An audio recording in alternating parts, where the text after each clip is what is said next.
There is a psychological paradox that Niccolo Machiavelli observed over 500 years ago in the royal courts of Europe, and it remains disturbingly relevant today. A paradox that explains why some men naturally attract attention, respect, and desire, while others, despite having good intentions, are consistently ignored or pushed into the friend zone. The paradox is simple to explain, but brutal to accept. Women are not attracted to what you do for them. They are attracted to who you are without them. And today, I'm going to reveal 7 psychological principles rooted in Machiavellian thinking that transform an ordinary man into a magnetic presence. But be warned, the 7th principle is so counterintuitive, so opposite to everything you've been taught, that it will probably make you uncomfortable. And that's exactly why it works. Stay until the end, because that final principle is the one that changes everything. Before we dive in, let me address something important. The statistics on this channel reveal something interesting. Thousands of you watch these videos until the very end, mentally take notes, and probably apply these principles in your own lives, but leave no trace that you were ever here. No like, no comment, no subscription. If this content brings you real value, if these psychological strategies are improving your interactions, take 3 seconds right now to like this video and subscribe to the channel. Why does this matter? Because YouTube's algorithm works on one simple principle. Engagement amplifies reach. Every like, every comment, every subscription sends a signal that allows this knowledge to reach more men who need it. We're not just building a channel, we're building a community of men who refuse mediocrity and understand the true dynamics of attraction. Show your presence. Act now. And let's discover together these 7 principles that will redefine your approach to relationships. Niccolo Machiavelli wrote in The Prince that men generally judge more with their eyes than with their hands, because everyone can see, but very few can truly feel. What he meant is this: social appearances are a performance, a stage, a theater. The truth is revealed by what people do when they believe no one is watching. Applied to attraction dynamics, this principle reveals something fundamental. There is often a gap between what women consciously say they want and what their deep psychology actually responds to. Not because of hypocrisy, but because attraction is not rational. It is visceral, instinctive, rooted in millions of years of evolution. And the man who understands this distinction, who learns to speak the language of authentic attraction instead of the language of shallow social expectations, that man gets results others can't even imagine. Principle 1. Independent wholeness. The first principle is the foundation of everything that follows, and it's the one most men violate every single day without realizing it. You must be psychologically complete before seeking a relationship. Not almost complete, not 80% complete, completely complete. What does that mean in practical terms? It means your happiness, your sense of purpose, your self-worth cannot depend on female validation. Because the moment a woman detects that you need her to feel whole, something primitive shuts down in her brain. Why? Because evolution has programmed women to seek men who can provide security, stability, and protection. And a man who needs her to feel complete cannot provide those things. Psychologically speaking, he becomes a child searching for a mother, not an equal partner. Here's how this shows up in real life. The incomplete man cancels important plans the moment she becomes free. He checks his phone every 5 minutes, waiting for her reply. He bases his mood on how their interactions go. He sacrifices his friendships, his passions, his goals, all to maximize time with her. The complete man, on the other hand, already had a life that worked perfectly before she ever appeared. He has strong friendships, passions that energize him, goals that push him forward. She doesn't enter a void, she enters a world that's already in motion. And a world in motion is magnetic, because she's no longer asking, does he like me?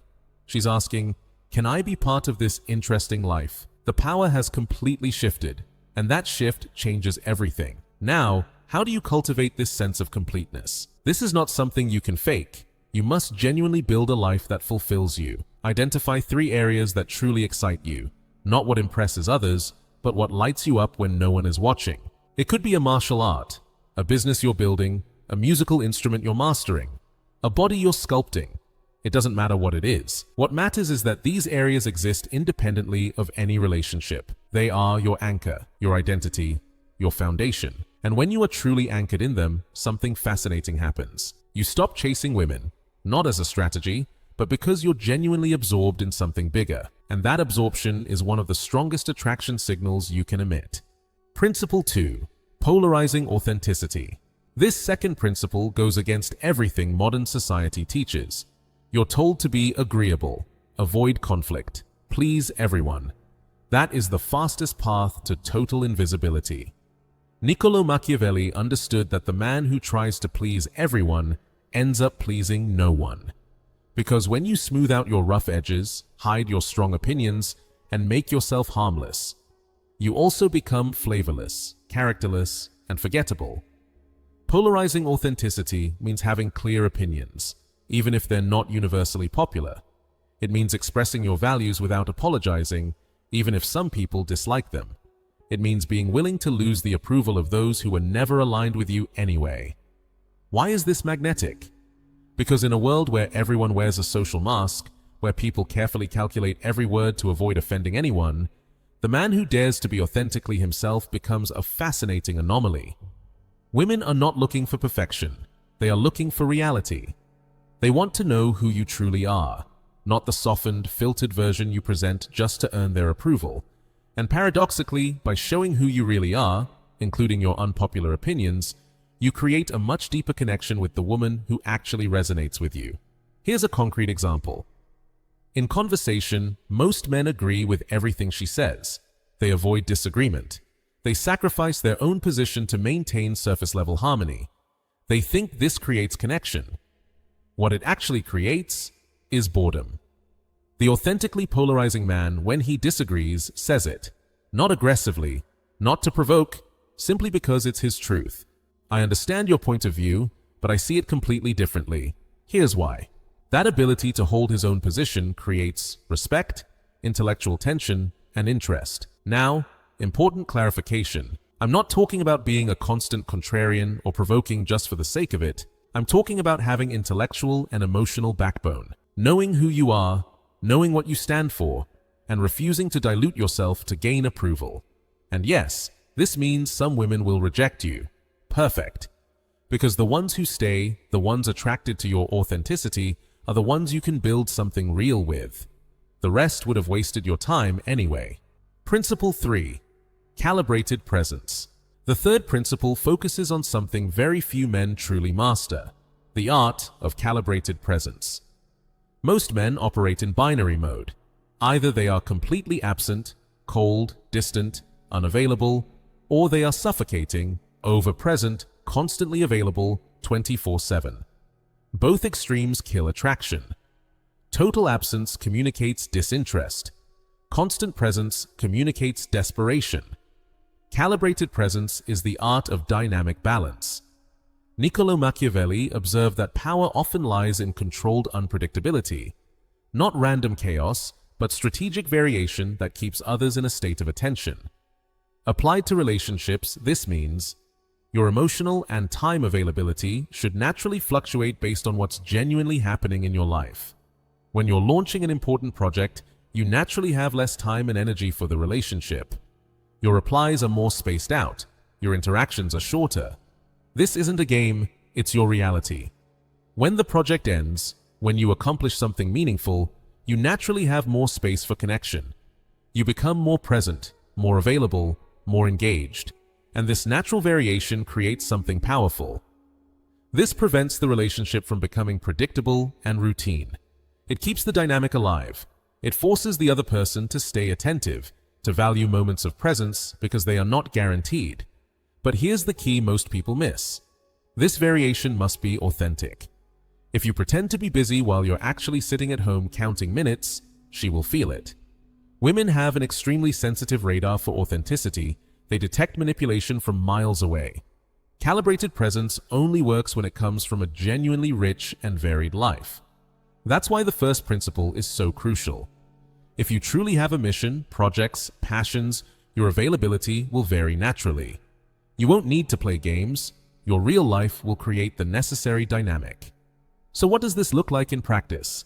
Sometimes you're fully present in conversation, asking deep questions, listening actively, creating emotional intimacy. Other times, your responses are shorter, more functional, because your attention is focused elsewhere on something that truly matters. This oscillation creates what psychologists call intermittent reinforcement. It's the same mechanism that makes casino games addictive. The reward isn't constant, it's variable, and that variability keeps engagement at levels predictability can never reach. But once again, use this principle with integrity. Don't turn it into cynical manipulation. Simply let your real life create this dynamic naturally. Principle 4. The unshakable standard. We now arrive at the fourth principle. And this is where many men begin to feel uncomfortable, because this principle demands something. Modern society almost considers immoral, having high standards, and enforcing them without compromise. Most men don't have real standards. They have vague preferences, timid wishes, quiet hopes, that disappear the moment a woman gives them minimal attention. They tolerate behavior they hate, excuse obvious red flags, sacrifice their own needs just to maintain a relationship that shouldn't even exist. Why? Fear of loneliness. Fear of not finding better. A belief that they don't have the right to demand more. And that fear is toxic. It turns men into weakened versions of themselves, clinging desperately to relationships that drain them. An unshakable standard means knowing exactly what you accept and what you do not. And when someone crosses your boundaries, you act immediately, not with anger, not with drama, but with clarity and firmness. Niccolo Machiavelli wrote that it is better to be feared than loved if you cannot have both. Adapted to this context, it becomes, it is better to be respected than adored, because respect creates lasting attraction. Adoration without respect creates contempt. Here's what that means in real life. If she disrespects you, through words, actions, or neglect, you don't ignore it just to keep the peace. You address it calmly but firmly. This behavior doesn't work for me. I'd prefer we handle things differently. If the behavior repeats after you've clearly communicated your standard, you adjust your investment. You reduce the time, the energy, and the attention you give. You let your actions communicate what your words have already made clear. And if the behavior continues even then, you leave. No negotiation, no begging, no endless second chances. You leave because your standard matters more than any individual relationship. This ability to walk away, this willingness to be alone rather than poorly accompanied, communicates something deeply attractive. It says, I value myself enough not to tolerate what doesn't work for me. My time, my energy, and my presence have real value.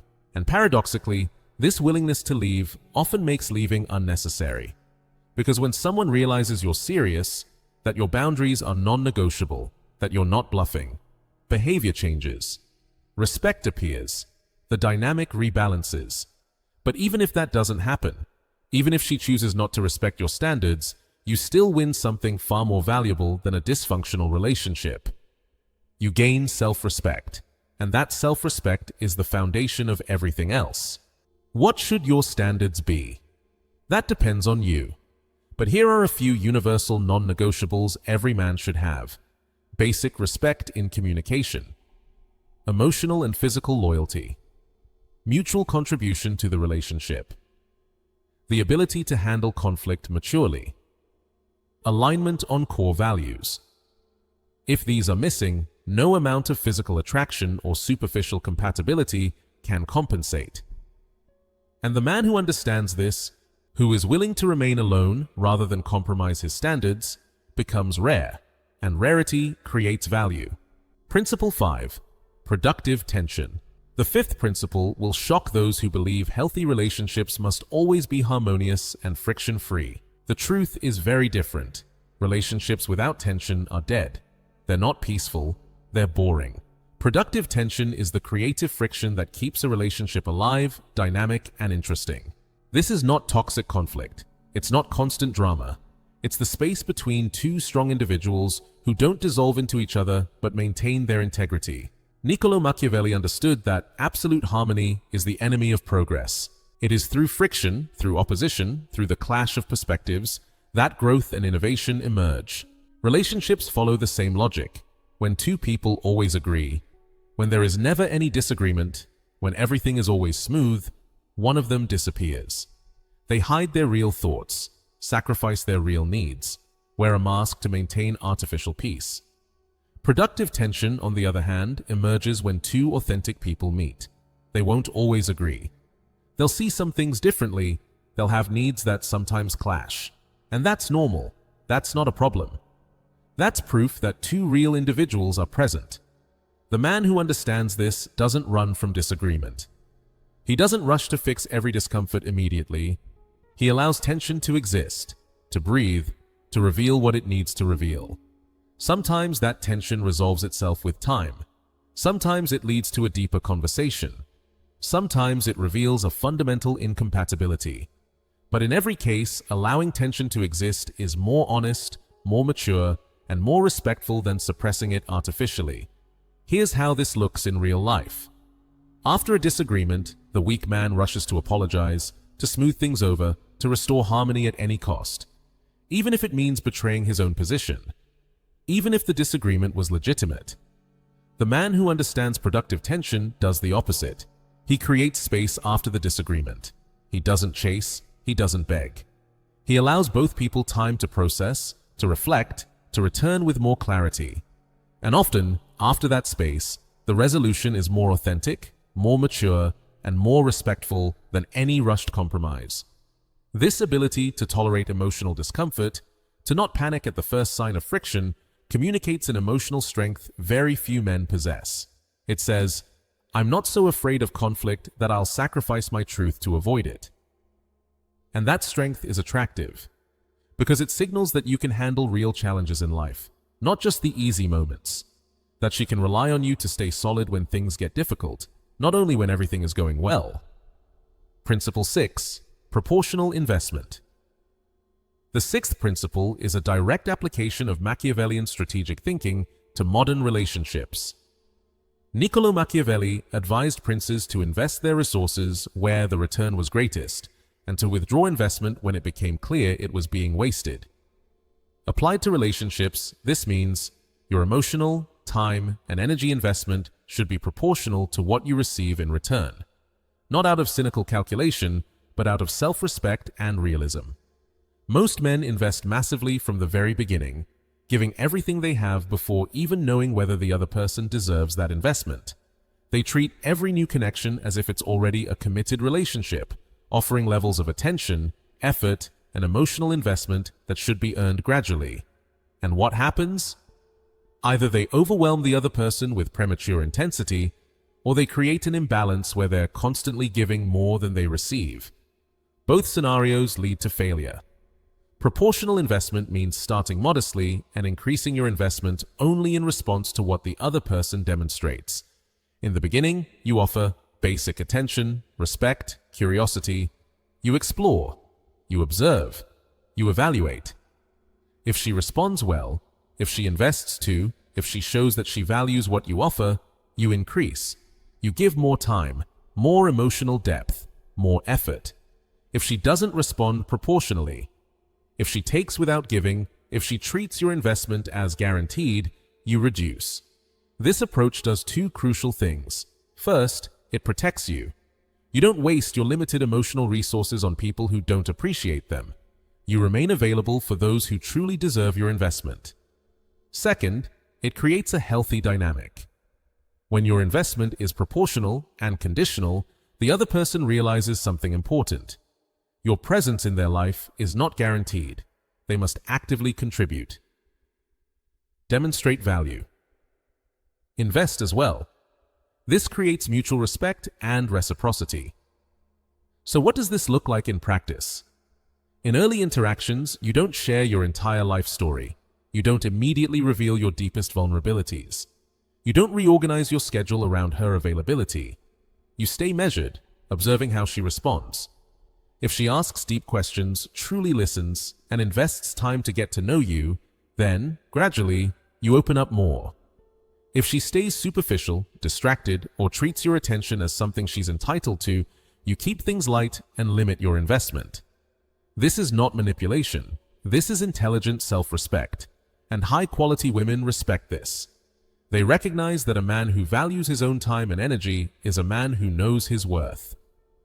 Principle 7. Total self-acceptance. We now arrive at the seventh and final principle, the one I mentioned at the beginning.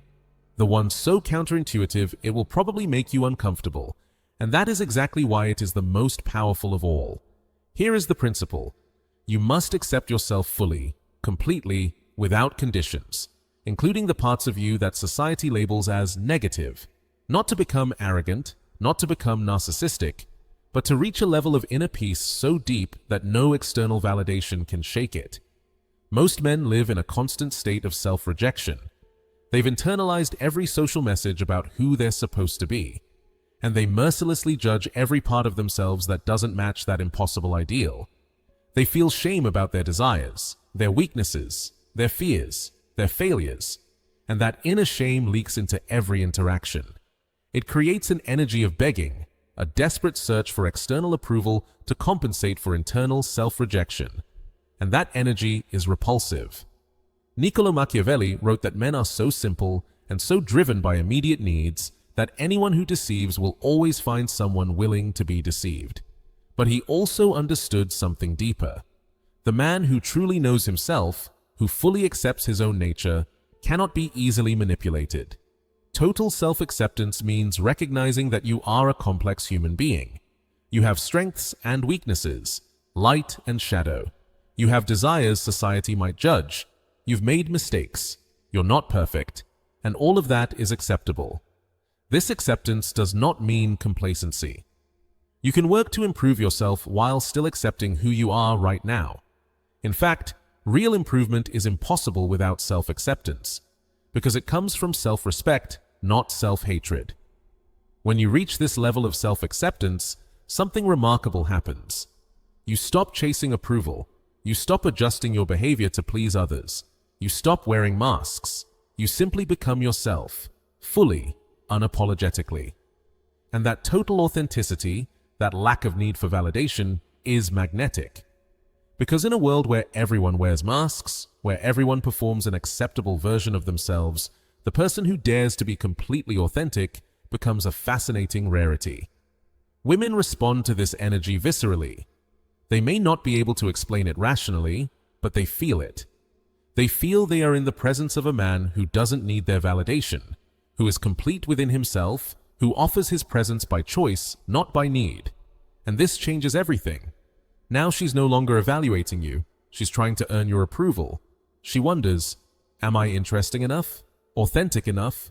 Remarkable enough to deserve his continued attention? The power has completely shifted, and that shift doesn't come from technique, strategy, or manipulation. It comes from something much deeper. A man who has accepted himself so completely that he has nothing left to prove. Quick recap: the 7 principles. Let's quickly recap these 7 principles so everything is crystal clear. Principle 1. Independent wholeness. Build a life that works perfectly without a relationship. Second principle. Polarizing authenticity. Dare to be truly yourself, even if it doesn't please everyone.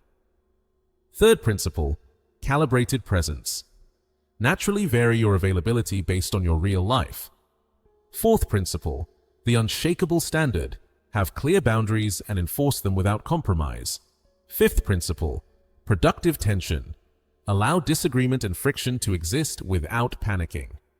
Sixth principle. Proportional investment. Give progressively in proportion to what you receive. Seventh principle. Total self-acceptance.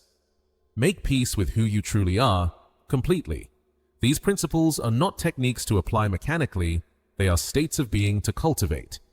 And when you truly integrate them, when they become your nature instead of your strategy, you no longer chase attraction, you embody it. If this video revealed something you always felt intuitively but couldn't put into words, if these principles resonate with a truth you already recognize, act now, like this video.